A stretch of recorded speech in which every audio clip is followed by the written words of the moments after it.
कहते हैं एक ऐसा समय भी आया था जब पूरी सृष्टि के पालनहार स्वयं भगवान जगन्नाथ मदद के लिए किसी और को नहीं बल्कि अपनी माँ को पुकारने पर मजबूर हो गए। हर दिन की तरह उस दिन भी सब कुछ सामान्य था। भोग तैयार हो रहा था, आरती की तैयारी चल रही थी, शंख की ध्वनि पूरे मंदिर में गूंज रही थी। सब कुछ वैसा ही था जैसा हर दिन होता था, लेकिन कभी-कभी शांति के पीछे छुपा होता है एक बड़ा तूफान।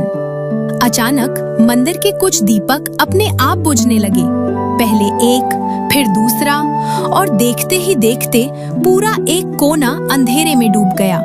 पुजारी घबरा गए। ये कैसे हो सकता है? यहाँ तो हवा भी अंदर नहीं आ सकती।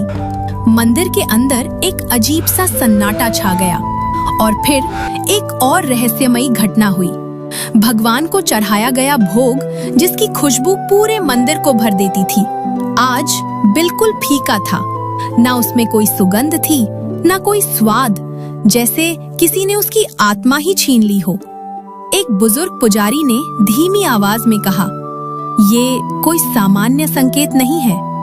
धीरे धीरे मंदिर में आने वाले भक्त भी बदलने लगे। लोग आ तो रहे थे, लेकिन किसी का मन नहीं लग रहा था, किसी को शांति महसूस नहीं हो रही थी, और कुछ तो बिना दर्शन किए ही वापस लौट रहे थे, जैसे कोई अदृश्य शक्ति सबके मन को विचलित कर रही हो। अब डर बढ़ चुका था। मंदिर के सभी पुजारी एक साथ इकट्ठा हुए। मुख्य पुजारी ने गंभीर आवाज में कहा, इतने वर्षों में मैंने ऐसा कभी नहीं देखा।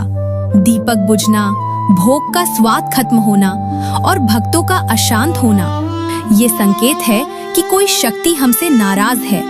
उस रात पूरा मंदिर एक अजीब सी खामोशी में डूब गया। न कोई आवाज, न कोई हलचल, सिर्फ एक पुजारी जो चिंता में डूबा हुआ मंदिर के पास ही सो गया। और तभी उसे एक सपना आया। अचानक चारों तरफ सुनहरी रोशनी फैल गई, जैसे पूरा ब्रह्मांड उसी प्रकाश में समा गया हो, और उस दिव्य प्रकाश के बीच स्वयं प्रकट हुए भगवान जगन्नाथ। पुजारी कांप उठा, उसका शरीर थरथराने लगा और वो तुरंत भगवान के चरणों में गिर पड़ा।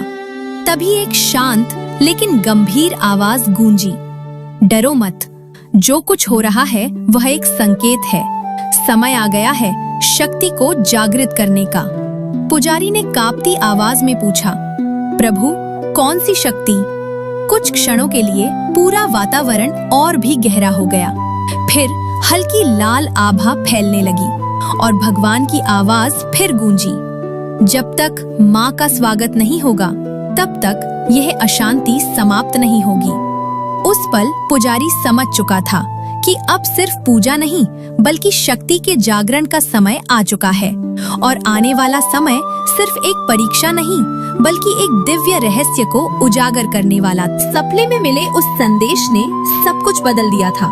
स्वयं भगवान जगन्नाथ ने कहा था, जब तक माँ का स्वागत नहीं होगा ये अशांति खत्म नहीं होगी। लेकिन सवाल अभी भी वही था, वो माँ कौन है? अगली सुबह मंदिर के आंगन में सभी पुजारी इकट्ठा हुए। हवा में एक गंभीरता थी, हर चेहरे पर चिंता साफ दिख रही थी।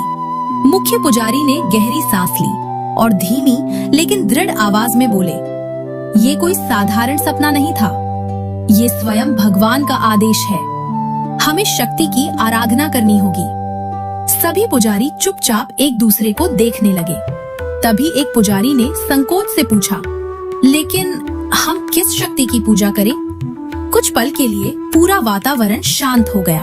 फिर मुख्य पुजारी की आवाज फिर गूंजी, वो शक्ति जो सृष्टि को चलाती है, जो हर रूप में विद्यमान है, माँ। बस उसी क्षण पुरी में एक ऐतिहासिक निर्णय लिया गया। पहली बार मंदिर में भव्य रूप से नवरात्रि मनाई जाएगी और माँ दुर्गा का आह्वान किया जाएगा। देखते ही देखते पूरा पुरी भक्ति में डूब गया। मंदिर को सजाया जाने लगा। हर तरफ लाल और पीले फूलों की बहार थी। विशाल प्रतिमा स्थापित की जा रही थी। ढोल, शंख, घंटियों की आवाज हर दिशा में गूंज रही थी। हर गली, हर घर से जय माता दी की ध्वनि उठने लगी। फिर वो पवित्र क्षण आया। मूर्ति स्थापना हुई, अग्नि जली, मंत्रों की गूंज आसमान तक पहुंचने लगी। मुख्य पुजारी ने हाथ जोड़कर कहा, आज से हम माँ दुर्गा का आह्वान करते हैं। आइए माँ, और इस धाम को अपनी शक्ति से भर दीजिए। पूजा शुरू हुई, आरती हुई, भोग चढ़ाया गया। दिन बीतते गए, लेकिन कुछ भी नहीं बदला। दीपक अब भी बुझ रहे थे, भोग में अब भी स्वाद नहीं था, और भक्त अब भी बेचैन थे। मंदिर की वो भारी हवा अब और भी डरावनी लगने लगी थी। एक पुजारी परेशान होकर बोला, हमने सब कुछ किया, फिर भी माँ क्यों नहीं आ रही? दूसरा पुजारी घबराते हुए बोला, कहीं हमसे कोई गलती तो नहीं हो गई? तभी मंदिर के एक कोने में एक छोटा सा बच्चा खड़ा था, फटे हुए कपड़े, नंगे पैर, लेकिन उसकी आंखों में एक सच्ची और गहरी भक्ति थी। वो धीरे धीरे आगे बढ़ा और मासूम आवाज में बोला, आप लोग माँ को बुला तो रहे हो, लेकिन दिल से नहीं। उसकी बात सुनकर सभी पुजारी चौंक गए। मुख्य पुजारी ने हैरानी से पूछा, तुम क्या कह रहे हो? बच्चे ने शांत लेकिन सच्ची आवाज में कहा, माँ को बड़े फूल, बड़े मंदिर या बड़े नियम नहीं चाहिए, उन्हें चाहिए सच्चा दिल। उसकी बात जैसे सीधे सबके दिल में उतर गई, और फिर वो बच्चा धीरे से आंखें बंद करता है। ना कोई मंत्र, ना कोई विधि, बस अपने सच्चे दिल से माँ को पुकारता है। पूरा मंदिर शांत हो जाता है, जैसे समय भी रुक गया हो। और तभी अचानक हवा में एक हल्की सी कंपन होती है। दीपक जो अब तक बुझ रहे थे, खुद ब खुद तेज जलने लगते हैं।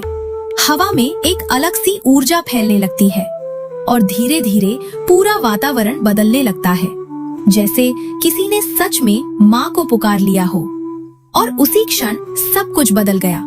दीपक अब स्थिर और तेज जल रहे थे। भोग से फिर वही दिव्य सुगंध आने लगी, और मंदिर का हर कोना एक अनजानी शांति से भर गया। पुजारी समझ चुके थे, माँ आ चुकी है, लेकिन किसी भव्य आह्वान से नहीं, किसी बड़े आयोजन से नहीं, बल्कि एक छोटे से बच्चे के सच्चे दिल से। मुख्य पुजारी की आंखों में आंसू